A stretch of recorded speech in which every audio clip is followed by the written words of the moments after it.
Hello students, welcome to the session of Social Science. Today I am going to take you to the journey of federalism and this journey is about how is federalism practiced in India. अब आप में से बहुत सारे लोग कहेंगे कि sir India is already a federal country, तो इसमें प्रैक्टिस वाली बात कहाँ से आ गई। चलिए इसे एक एग्जांपल से समझाता हूँ।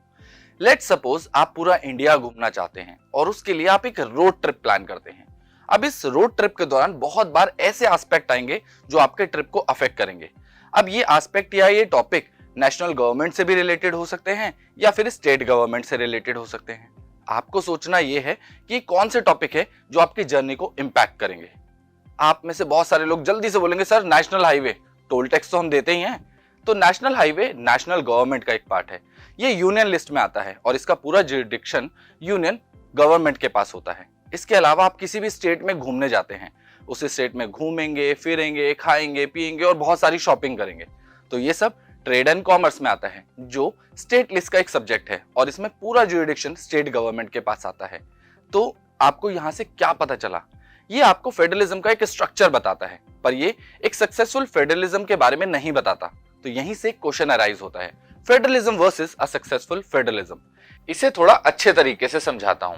जब हम कॉन्स्टिट्यूशन की बात करते हैं तो हमारे कॉन्स्टिट्यूशन में फेडरलिज्म वर्ड का इस्तेमाल किया ही नहीं गया, बट फिर भी जो पावर शेयरिंग का अरेंजमेंट हमें देखने को मिलता है वो पूरी तरीके से प्रिंसिपल्स ऑफ फेडरलिज्म पे बेस्ड है और इसीलिए कहा गया कॉन्स्टिट्यूशनल प्रोविजंस आर फाउंडेशन।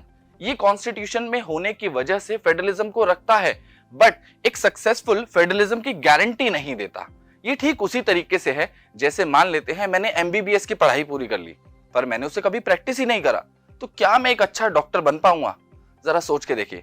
ठीक इसी तरीके से सिर्फ कॉन्स्टिट्यूशन में होने से एक सक्सेसफुल फेडरलिज्म नहीं हो सकता। इसे हमें कहीं ना कहीं रियलिटी में इन ग्राउंड आके प्रैक्टिस करना पड़ेगा। और अगर हम इंडिया की बात करें तो इंडिया एक सक्सेसफुल फेडरलिज्म का एग्जांपल है और इसका पूरा का पूरा क्रेडिट जाता है democratic nature of our Indian politics, जो कि गारंटी करता है या हम कह सकते हैं एनकरेज करता है the values and ideals of federalism. साथ ही साथ it generates the respect for diversity and also promotes the desire for living together which promotes the unity of our country। तो है ना कितना मजेदार।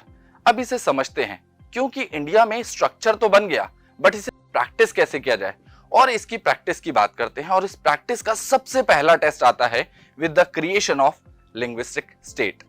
जब इंडिया आजाद हुआ तो बहुत सारे स्टेट्स को यह बोला गया था कि उन्हें लैंग्वेज के बेसिस पे सेपरेट किया जाएगा, क्योंकि इंडिया की एक खास जर्नी थी। इस जर्नी को देखते हैं।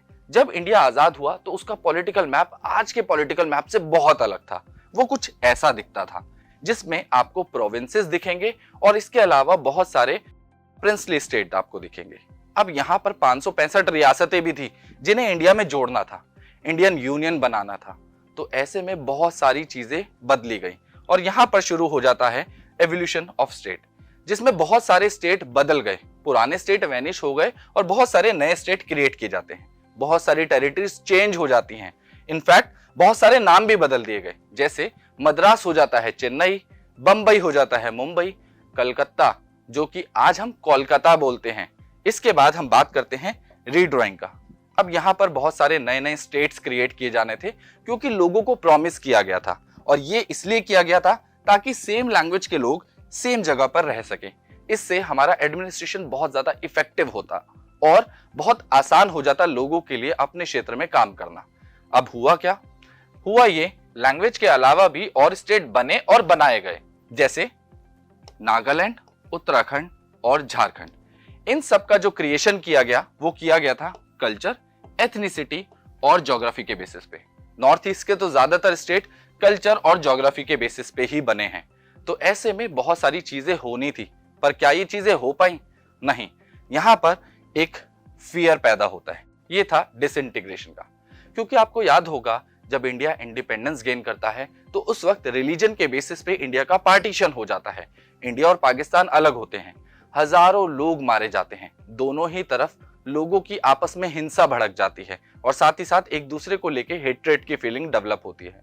तो कहीं ना कहीं हमारे नेशनल लीडर्स को लग रहा था कि अगर हम इंडिपेंडेंस के बाद लैंग्वेज के बेसिस पे अगर स्टेट्स को बांटेंगे तो कहीं कुछ यही मंजर दोबारा ना देखने को मिले। तो ऐसे में इस डिमांड को बहुत लंबे समय तक रेजिस्ट किया गया।